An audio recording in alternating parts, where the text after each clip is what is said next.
জীবনের এই পথে এগোতে এগোতে আমরা কোথাও থেমে যাই। আমরা জানি না কেন। আমরা চেষ্টা করি যেন আমরা সামনে এগোতে পারি, কিন্তু এরকম হয় না। কি কারণ হতে পারে এর? আসুন আমি আপনাকে বোঝাই। মনে করুন আপনি কোনো রাস্তায় হাঁটছেন, আপনার পা মুচকে গেল, আপনি পায়ে আঘাত পেলেন। এখন এই আঘাত যদি আপনাকে পথ চলতে বাধা দেয়, তখন আপনি থেমে যান। যদি আপনার ভাবনা চিন্তা ক্ষুদ্র হয়, তাহলে আপনি জীবনে কখনোই এগোতে পারবেন না। ভেঙে যাওয়া কলম দিয়ে আপনি কখনো চিঠি লিখতে পারবেন না। ঠিক সেইভাবেই যদি আপনার মনে অন্যের জন্য হিংসা থাকে, তাহলে আপনি আপনার নিজের ভাগ্য লিখতেই পারবেন না। কাজের প্রতি আলস্য আপনাকে কখনো ধনী হতে দেবেই না, আর ধনের প্রতি লোভ তা আপনাকে কখনো মহান হতে দেবে না। ছোট একটা কথা, কিন্তু এ হলো অত্যন্ত গুরুত্বপূর্ণ। ভাবনা চিন্তা অবশ্যই করুন, আর বোঝার চেষ্টা করুন সেটা যা আপনি বুঝতে চান। হতে পারে আপনি এমন কোনো পথ খুঁজে পেলেন যার ফলে আপনি কোনো খারাপ পথে যেতে যেতে থেমে গেলেন, বা আপনি এমন কোনো অর্থ খুঁজে পেলেন যা আপনাকে মহান হবার পথে অগ্রসর করে দিল। রাধা রাধা। অহংকার এ হলো ছোট একটা শব্দ, কিন্তু এর প্রভাব অত্যন্ত বৃহৎ হয়ে থাকে। আর সব থেকে বড় সমস্যা হলো মানুষ আজ অবধি বুঝতেই পারেনি যে এই অহংকারের বাস্তব রূপ কিরকম।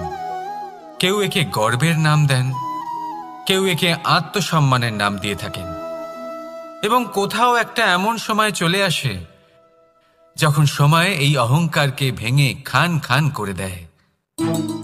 আর তখন না গর্ব আপনাকে বাঁচাতে পারে, না আপনার আত্মসম্মান। এখন যদি আপনাকে উদাহরণ দিই, তাহলে যেখানে আপনি বসে আছেন সেই ঘরেই ওপরে তাকান, সেই ছাদের দিকে।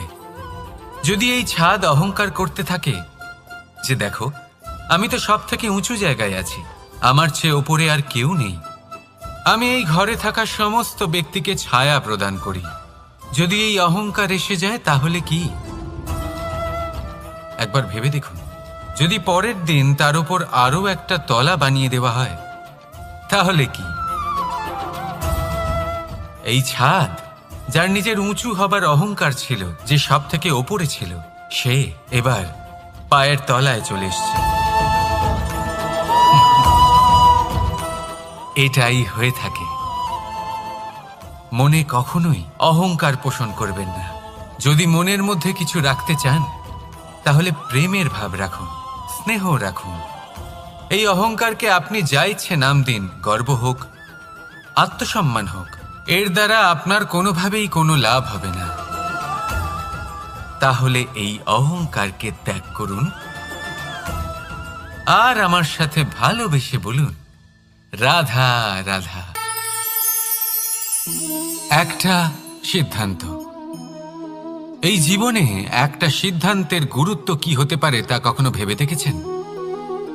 একটা সিদ্ধান্ত সেই ভিত্তি হতে পারে যা আপনার পুরো জীবনকে বদলে দিতে পারে, এই সমস্ত সংসারকে বদলে দিতে পারে, ভবিষ্যৎ বদলে দিতে পারে। এই সিদ্ধান্ত যে কোন রাস্তা চয়ন করতে হবে, সেই সিদ্ধান্ত যে কখন সামনে এগোতে হবে আর কখন থেমে যেতে হবে, সেই সিদ্ধান্ত যে কখন যুদ্ধ করতে হবে আর কখন নিজেকে পিছু পা হতে হবে। এই সিদ্ধান্ত হলো খুব গুরুত্বপূর্ণ। আর আপনি তো এই সংসারে একা নন, তাই আপনার একটা সিদ্ধান্ত শুধু আপনার জন্যই নয়, সমস্ত সংসারের জন্য গুরুত্বপূর্ণ হতে পারে। এবার এই সিদ্ধান্ত আপনারই হবে। ভাবনা চিন্তা করে নেবেন, সাফল্য পাবেন। রাধা রাধা। ভবিষ্যৎ। সংসারে এমন কোন ব্যক্তি আছেন যিনি নিজের ভবিষ্যতের বিষয়ে ভাবেন না?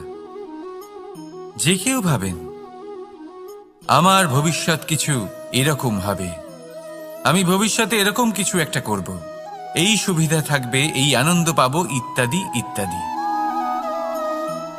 কিন্তু সত্যি বলি, ভবিষ্যতের থেকে বড় ভণ্ড আর কেউ নেই। ভবিষ্যৎ আপনাকে ছেড়ে চলে যাবে, আপনি জানতেও পারবেন না। ভবিষ্যৎ আপনার থেকে আপনার বর্তমান কেড়ে নেবে। অনেক সময় আমরা ভবিষ্যতের বিষয় ভাবতে থাকি, দুশ্চিন্তা করতে থাকি। ভবিষ্যৎ দিয়ে নিজেকে এতটাই ঘিরে ফেলি যে বর্তমান কি তা ভুলেই যাই, তার বোধই আমাদের থাকে না। ভাবুন, ভবিষ্যৎ কি? ভবিষ্যৎ হলো সেটাই যা এখনো পর্যন্ত ঘটেনি। বর্তমান হলো সেটা যা এখন ঘটছে।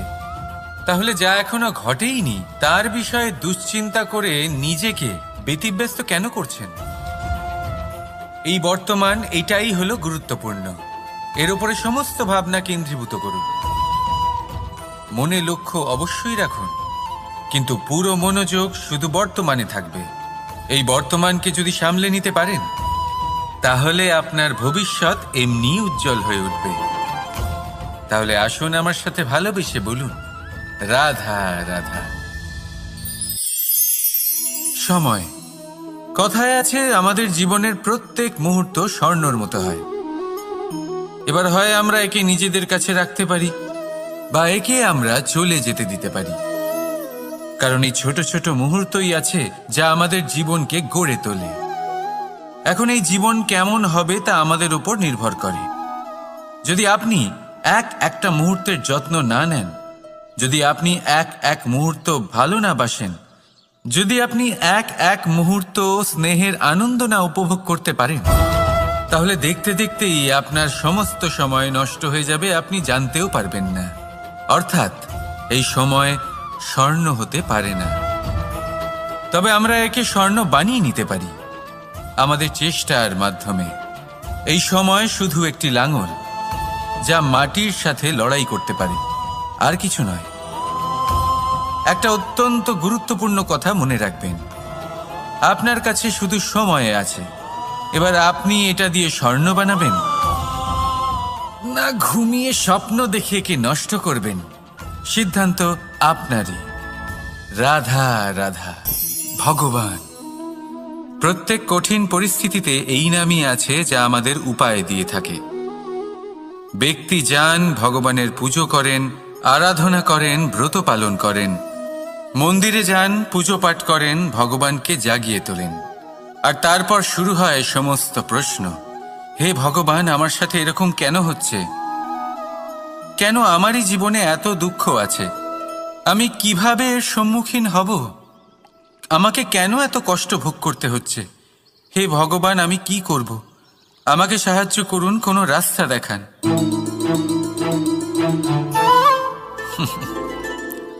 চলুন আমি আপনাকে একটা প্রশ্ন করি। মন্দিরে যাওয়ার চেষ্টা করার আগে আপনি কি জীবনে ততটা চেষ্টা করেছেন যতটা সেই সমস্যাকে দূর করার জন্য দরকার ছিল? দ্বিতীয় প্রশ্ন, ভগবানকে জাগানোর পূর্বে আপনি কি নিজেকে জাগিয়ে তুলেছেন? আপনি কি আলস্য ত্যাগ করেছেন? তৃতীয় প্রশ্ন, ভগবানকে জিজ্ঞাসা করার আগে আপনি কি নিজেকে জিজ্ঞাসা করেছেন যে আমি কেন এত অসফল হচ্ছি? যদি না করে থাকেন, তাহলে সবার আগে এটা করুন। আপনি সমস্ত প্রশ্নের উত্তর পাবেন, সমস্ত বিপদের পরিত্রাণ পাবেন। অন্য কোথাও নয়, নিজের ভেতরে তাকিয়ে দেখুন। চেষ্টা করুন নিজেকে জাগিয়ে তোলার। আপনি সফল অবশ্যই হবেন, কারণ এই পরমাত্মা, ওই পরমেশ্বর, ওই পরব্রহ্ম আপনার মধ্যেই তো আছে। রাধা রাধা। নাম। জন্মগ্রহণের পর মানুষের জন্য এই নাম অত্যন্ত গুরুত্বপূর্ণ হয়। মাতা, পিতা, পুরোহিত সকলেই সেই অক্ষর খুঁজতে শুরু করেন যা দিয়ে আপনার নাম শুরু হবে। কিন্তু নাম আর রাশি এক হয়ে গেলেই কি সব কিছু ঠিক হয়ে যায়? কখনোই নয়। কারণ আপনার কর্মই হলো সব থেকে গুরুত্বপূর্ণ, আর কিছুই নয়। দেখুন, এই নিয়তিও আপনার কর্ম অনুযায়ী আপনার ভবিষ্যৎ সুনিশ্চিত করে। যদি আপনাকে উদাহরণ দিই তাহলে ভাবুন, একদিকে ছিলেন রাম আর অন্যদিকে রাবণ। দুজনেরই নাম শুরু হয় র দিয়ে, কিন্তু একজন পেলেন এক ভয়ানক পরিণতি আর অন্যজন সমগ্র সংসারের মনে চিরস্মরণীয় হলেন। তাহলে মনে রাখবেন, নাম নয়, কর্মই হলো শ্রেষ্ঠ। আর যদি তা শ্রেষ্ঠ হয় তাহলে আপনার নাম এমন স্থানে পৌঁছবে যা সংসারের কেউ মুছে ফেলতে পারবে না। তাহলে আসুন আমার সাথে ভালোবেসে বলুন, রাধা রাধা। অনেক সময় যখন আমরা কর্ম করি, সাফল্য লাভ করি, কঠিন পরীক্ষায় উত্তীর্ণ হই, বড় কাজ করি, আমাদের মনে হয় এই সংসার আমাদের একটু প্রশংসা করুক, ভালো লাগে। অনেকবার মনে হয় এটা হলো আমাদের কর্মের ফলই বটে, আমরা আনন্দ পাই। কিন্তু যখন আমরা এই প্রশংসা পাই না, তখন কি হয়? আমরা দুঃখী হয়ে যাই, ভেঙে পড়ি। মনে হয় যেন আমার জন্য কেউ চিন্তাই করে না। এমন মনে হয় যেন আমাদের আনন্দে অন্য কেউ আনন্দই পায় না। অনেক রকম ভাবনা আসে। কিন্তু আমি আপনাকে একটা প্রশ্ন করতে চাই, আপনি যে কাজই করেন না কেন, যে কর্মই করেন না কেন, তা কি শুধুমাত্র প্রশংসার জন্য করেন? যদি এরকম হয়ে থাকে তাহলে সেই ভাবনা এক্ষুনি ত্যাগ করুন, কারণ এই প্রকৃতি আমাদের অন্য শিক্ষা দেয়।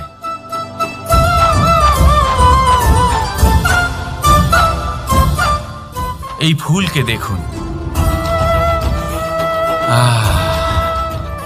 এই যে ফুলের সুবাস, যা আমার মনকে উচ্ছ্বসিত করে তোলে, মনে শক্তির সঞ্চার করে, এই সুগন্ধ। কিন্তু ভেবে দেখুন, ফুলের কিন্তু এই কাজ করার জন্য কোনো প্রশংসারই প্রয়োজন হয় না। এটাই হলো প্রকৃতির শিক্ষা। যিনি সৎ হন, সৎকর্ম করেন, তার কোনো প্রশংসার প্রয়োজন হয় না, কারণ ওনার কর্মই হলো ওনার সুবাস। মনে রাখবেন, আতর নকল ফুলে দেওয়া হয়, প্রকৃত ফুলের তার কোনো প্রয়োজন হয় না। সেইভাবেই আপনিও কর্ম করতে থাকুন শুভ চিন্তা নিয়ে। এই মনকে সব সময় শান্ত রাখুন, স্বচ্ছ রাখুন। যদি এরকম করেন তাহলে আপনার কর্ম এমন সুবাস ছড়াবে যে আপনার জীবনে শুধু এবং শুধুমাত্র আনন্দই থাকবে। তাহলে এই আনন্দ সহকারে বলুন, রাধা রাধা। এই সংসারে এমন কোনো পর্বত নেই যা এতটাই উঁচু যে মানুষ তার শিখরে পৌঁছতে পারবে না, তাকে অতিক্রম করতে পারবে না। এই সংসারে এমন কোনো সাগর নেই যা কিনা এতটাই গভীর যেখানে মানুষ তার তলদেশে পৌঁছে ফিরে আসতে পারবে না। একটা ছোট্ট বরফের টুকরো পর্বতের শিখরে গলে গিয়ে বইতে থাকে, আর দেখতে দেখতেই তা মহানদী গঙ্গায় পরিবর্তিত হয়। এর কারণ কি? এর কারণ হলো প্রচেষ্টা, প্রারব্ধ নয়। এই প্রচেষ্টাই সুনিশ্চিত করে যে আপনার প্রারব্ধ কি হবে। এই সমস্ত কিছু হলো প্রচেষ্টা আর প্রারব্ধের খেলা। আপনার প্রচেষ্টা যেরকম হবে, আপনার প্রারব্ধ সেরকমই হবে। আর আপনার প্রচেষ্টা যদি উচ্চ মানের হয়, তাহলে প্রারব্ধকে আপনার সামনে নত হতেই হবে। কি বলেন? তাহলে আসুন আমার সাথে ভালোবেসে বলুন, রাধা রাধা। অনেক সময় মানুষ অতীতকে দেখেন আর তখন অহংবোধে পরিপূর্ণ হয়ে ওঠেন। কখনো বর্তমানের দিকে তাকান, ভবিষ্যতের দিকে তাকান আর পরিতৃপ্তিতে ভরে ওঠেন। কেন বুঝতে পারেন না একটা সহজ কথা? এই যে সৃষ্টি, এই সৃষ্টি হলো একটা বড় চক্র যা বারংবার আপনার কাছে ফিরে আসবেই। কঠিন থেকে কঠিনতর পরীক্ষায় আপনাকে নিযুক্ত করবে, যাতে আপনাকে উত্তীর্ণ হতেই হবে। যা কাল ছিল তা আজ নেই, এটা সবাই জানেন। যা আজ আছে তা হয়তো কাল থাকবে না, এটাও আপনাকে মেনে নিতে হবে, তাও আবার হাসি মুখে। শান্ত থাকতে শিখুন আর কখনোই মনের মধ্যে অহংকার উৎপন্ন হতে দেবেন না। হতে শিখুন সেই হিমবাহের মতো। হয়তো এই জন্যই এত শীতল থাকে, কারণ ও জানে গতকালও জল রূপে ছিল, আজ বরফ রূপে হয়তো আছে, কিন্তু কাল পুনরায় সে জলেই পরিণত হবে। নিজেকে শান্ত রাখুন হয়তো আজ আপনি সাফল্যের শিখরে আছেন, হয়তো বা নেই। আপনাকে প্রত্যেক দিন অবশ্যই দেখতে হবে। শুধু নিরন্তর প্রচেষ্টা করতে থাকুন, প্রত্যেক পরিস্থিতির জন্য তৈরি থাকুন, আর একে ভারসাম্যে রাখতে শিখুন। আপনার কাল হোক, আজ হোক বা আগামীকাল, আপনার ভালো দিন হোক বা খারাপ দিন, সব পবিত্র হয়ে যাবে। তাহলে আসুন আর আমার সাথে ভালোবেসে বলুন, রাধা রাধা। দোল উৎসবে এই সমগ্র সংসার রং নিয়ে খেলা করে, কিন্তু এই রঙের সারমর্ম এই সংসার কি জানে? কখনো দেখেছেন একটা চিন্তিত মুখ শুধুমাত্র রঙের স্পর্শ পেয়ে আনন্দিত হয়ে ওঠে? দোলে আমরা কি করি? পুরাতনকে ত্যাগ করি আর নতুনকে স্বাগত জানাই। শিশিরকে বিদায় জানিয়ে এক নতুন ঋতুকে আগমন জানাই। দুশ্চিন্তা দূর করে আসার নতুন রঙে রঙিন হয়ে ওঠা, নিজেকে আনন্দিত করা, এটাই তো হলো দোল। এবার দোলের একটা ব্যাপার আছে, দুটো রঙে একসাথে রঙিন হওয়া যায় না। একটা রং উঠলে তবেই আরেকটা রং লাগা সম্ভব। আরও একটা প্রশ্নও রয়েছে, কোন রংকে তুলে দিয়ে কোন রং মাখানো যেতে পারে?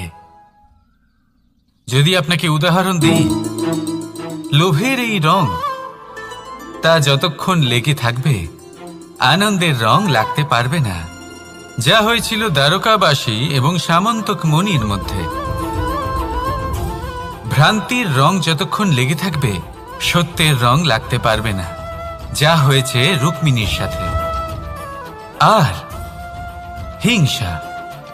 হিংসার এই রং যতক্ষণ লেগে থাকবে প্রেমের রং ততক্ষণ লাগতেই পারবে না, যা হয় আপনার আমার সবার সাথে। তাহলে আসুন একসাথে মিলে দোল পালন করি এবং সবকিছুর উপরে বিজয় লাভ করি। অন্ধকারের স্থানে আলোর, ভ্রান্তির স্থানে সত্যের, হিংসার স্থানে প্রেমের, আর লোভের স্থানে আনন্দের এই সুন্দর রং মাখাই। শত্রুতা, ঘৃণা, হিংসা, এই সব কিছু ত্যাগ করি আর সকলের সখা হয়ে উঠি। আর ভালোবেসে বলি, শুভ দোল। হ্যাঁ, ওটা তো আমরা অবশ্যই বলবো, রাধা রাধা। সংসারে অনেক সময় এরকম হয় যে আমরা খুব সমস্যায় থাকি, খুব বিপদের মধ্যে থাকি, আর সেই সমস্ত মানুষ যারা আমাদের কাছের মানুষ, আমাদের আপনজন, তারা আমাদের ত্যাগ করে চলে যান। আমরা এই সময় দুঃখ পাই, নিরাশ হয়ে পড়ি এবং একা একাই সেই সমস্যাকেও কাটিয়ে উঠি।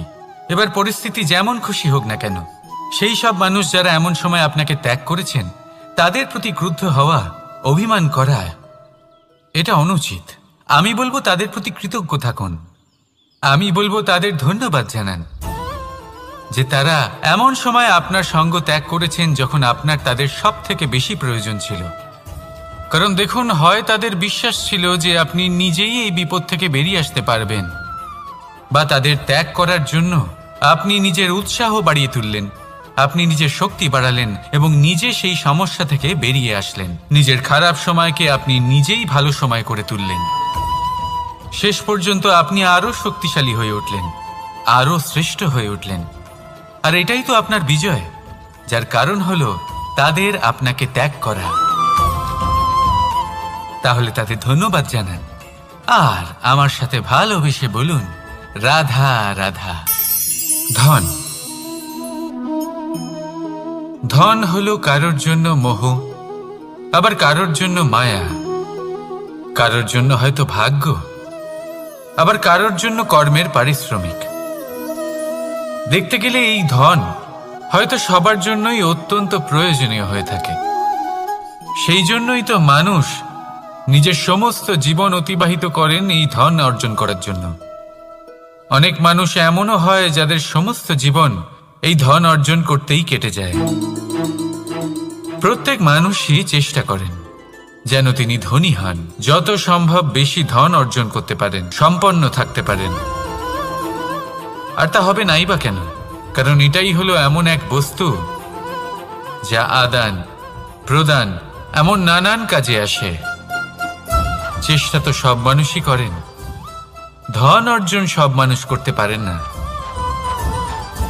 কারণ কারণ হলো এটাই যে মানুষ ভাবেন যে তার কাছে কিছু ধন এলে তারপর তিনি কিছু করে দেখাবেন, আর ধন ভাবে যদি এই মানুষ কিছু করে দেখান তাহলে আমি তার কাছে আসব। সেই জন্য কিছু করে দেখান, এমন শ্রেষ্ঠ কাজ করে দেখান যাতে ধন নিজেই আপনার কাছে ছুটে আসে। যদি আপনি ধন লাভের আশায় ছোটেন তাহলে আপনি নিজের সন্তোষ ভাব হারিয়ে ফেলবেন, কিন্তু এই সম্পত্তি যদি আপনার কাছে ছুটে আসে তাহলে আপনাকে মহান বলা হবে। সেই জন্য কাজ করুন, শ্রেষ্ঠ কাজ করে দেখান, দেখবেন এই ধন ফলস্বরূপ আপনার কাছে আসবেই আসবে। তাহলে আসুন আমার সাথে ভালোবেসে বলুন রাধা। আপনি নিশ্চয়ই কখনো অনুভব করেছেন, যদি কোনো নির্মল ব্যক্তির কাছে গিয়ে বসেন তাহলে মনে নির্মল অনুভূতি হয়, এই মন শান্ত হয়ে যায়। সেইখানেই কোনো দুশ্চরিত্র মানুষের কাছে গিয়ে বসলে এই মন বিচলিত হয়ে যায়। কারণটা কি? কারণ যে ব্যক্তি নির্মল মনের তিনি সবার মধ্যে নির্মলতা ছড়িয়ে দেন। আমাদের অন্তরে যা থাকে আমরা সেটাই সবার মধ্যে বিতরণ করি। যদি আপনি এই সংসারে শুভ বোধ ছড়িয়ে দিতে চান তাহলে প্রথমে শুভ গ্রহণ করুন, তা অর্জন করুন। এই সংসারে জ্ঞানের শক্তি লাভ করুন, আর সেই জ্ঞানের শক্তি সংসারে বিতরণ করুন। শান্তি এবং সন্তোষ প্রদান করুন, কারণ যেমন বীজ এই সংসারে বপন করবেন তেমনই ফল আপনি লাভ করবেন। যেমন দেবেন তেমন ফিরেও পাবেন। এই সংসারে জ্ঞান প্রদান করুন, শান্তি প্রদান করুন, সন্তুষ্টি প্রদান করুন। এই সংসারে ভালোবাসা বিতরণ করুন, আর এই প্রেম ভাব নিয়েই বলুন রাধা রাধা।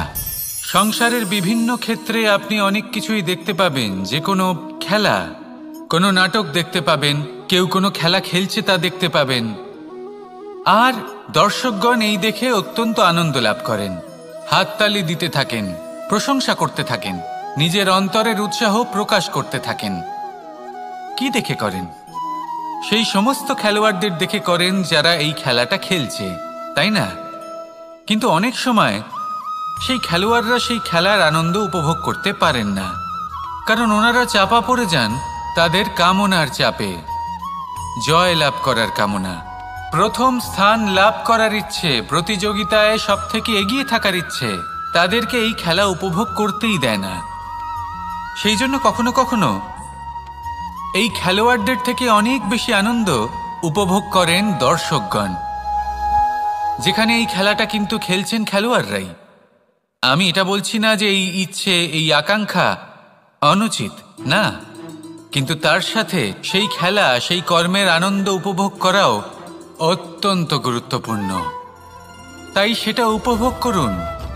যে উৎসাহ আপনি উপভোগ করছেন তা যাপন করা অত্যন্ত গুরুত্বপূর্ণ। দেখুন, সত্যি বলতে এটা কিন্তু আপনার অধিকারও বটে। আপনি যে কর্ম করছেন তার ফল তো আপনি অবশ্যই পাবেন। সেটা যখন আপনি পাচ্ছেন তখন আপনার তা উপভোগ করা উচিত। সেটাই করুন। জীবনে সফলতা এবং অসফলতা এরা আসা যাওয়া করতে থাকে। যখন সাফল্য আসবে তখন তা উপভোগ করুন, যখন অসফলতা আসবে তখন তার থেকে শিক্ষা লাভ করুন। সাফল্য আপনার কাছে আবার ফিরে আসবে। আর এই মন, আপনি তো জানেন, এই মন প্রসন্ন হয়ে বলবে রাধা রাধা।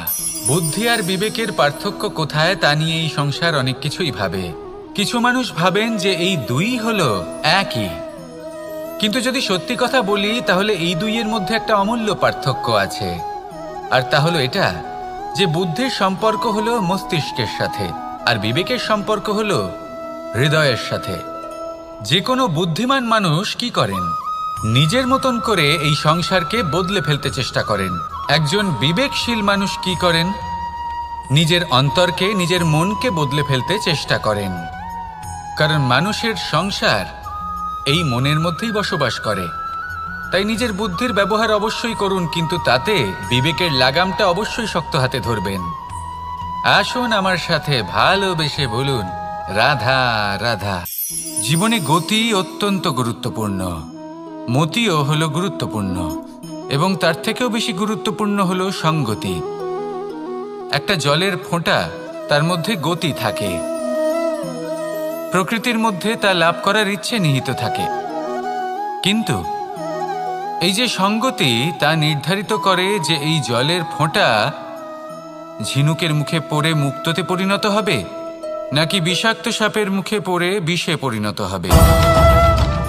এবার দেখুন, এই জঞ্জাল স্বর্ণকারের দোকানের সামনেও থাকে এবং জঞ্জাল একজন ব্যবসাদারের দোকানেও থাকে। কিন্তু জঞ্জাল যা স্বর্ণকারের দোকানে থাকে তা ব্যবসাদারের দোকানের জঞ্জালের থেকে অনেক বেশি মূল্যবান, কারণ তার মধ্যে সোনার কণার সঙ্গতি থাকে। সেই জন্য জীবনে সঙ্গতির ওপর বিশেষ গুরুত্ব দেবেন। যেমন সঙ্গতি তেমনই আপনি হবেন। আসুন আমার সাথে ভালোবেসে বলুন, রাধা রাধা। আমি দ্বারকাধীশ এবং আমার সভাতে বিভিন্ন সময় বিভিন্ন ধরনের মানুষ আসেন, নিজেদের দাবি নিয়ে, নিজেদের ইচ্ছে নিয়ে। কখনো কেউ ভোজন চান, আবার কখনো কেউ ওষুধ, কখনো কেউ বস্তু চান, কেউ আবার চান বস্ত্র। কারোর জ্ঞান চাই, কারোর ধন চাই, আবার কারোর বাসস্থান। অনেক সময় আমি এই অনুরোধ, এই ইচ্ছে পূর্ণ করি না। এবার আপনি এটা ভাবতেই পারেন যে কৃষ্ণ তো তাহলে লোভী, ওর কাছে তো সবকিছুই রয়েছে, তারপরেও সে নিজের প্রজার ইচ্ছে পূর্ণ করে না, তাদের সমস্যাগুলি বুঝতে পারে না, তাদের সুখ স্বাচ্ছন্দ্য প্রদান করে না। আসল সত্য হলো এটাই যে কোনো সবল ব্যক্তি, যে কোনো গৃহস্থ ব্যক্তি যে কাজ করতে সক্ষম, তার পরিশ্রম দ্বারাই নিজের প্রয়োজনগুলি এবং ইচ্ছেগুলি পূরণ করা উচিত। এটা অত্যন্ত প্রয়োজনীয়।